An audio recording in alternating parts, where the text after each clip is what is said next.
Hello brothers Atlas 3i ගැන සෑහෙන සමාජ මාධ්‍යශාලා අවධානයක් හම්බුණා පහුගිය දවස් කීපයේම. කෙසේ නමුත් දැන් මේක අපේ සෞරග්‍රහ මණ්ඩලයෙන් පිටතට යමින් පවතිනවා.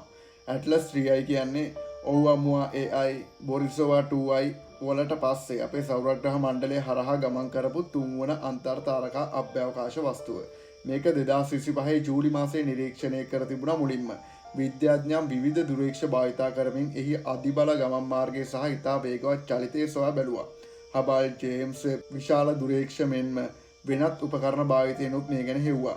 ඒ වගේම තමා NASA ආයතනයට අමතරව ESA, ESO, JAXA, CSA, ISRO, Roscosmos, CNSA වගේ ගොඩාක් රටවල් වල තියෙන අභ්‍යවකාශ ආයතන මගින් මේ බව තහවුරු කරලා තියෙනවා.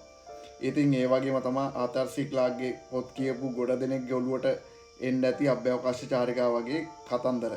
ඉතින් ඒවා ප්‍රබන්ධ කතා විතරයි.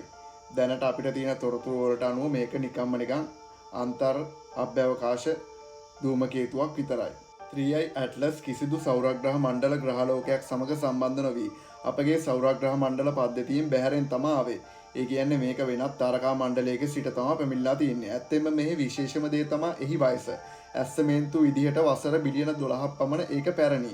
එනම් අපේ සෞරග්‍රහ මණ්ඩලයට වඩා ගොඩාක් වයසයි. ඉතින් මෙවැනි සොයා ගැනීම මගින් අපේ සූර්ය පද්ධතියේ උපත සහ පරිණාමය පිළිබඳව නව අදහසක් ලබා ගැනීමට අපිට පුළුවන්. ඉතින් 3i ඇට්ලස් මේ නිකල් තනි පරමාණු වාෂ්ප සහ සයනයිඩ් පිට කරමින් මේ වෙනකොට අපගෙන් ඈතට යමින් තිබෙන සීතල වස්තුවක් පමණයි. මේක නිසා කොටස් වෙළඳපොළ කඩාගෙන වැටෙයි, ඒලියන්ස්ලායි ඒ වගේ කිව්වට කිසිම දෙයක් උනේ නැහැ. ඉතින් මේක අන්තිමට නිකම්ම නිකන් අන්තර් තාරකා අභ්‍යවකාශ ධූමකේතුවක්ම විතරයි. See you. ෆලෝ කරන්න.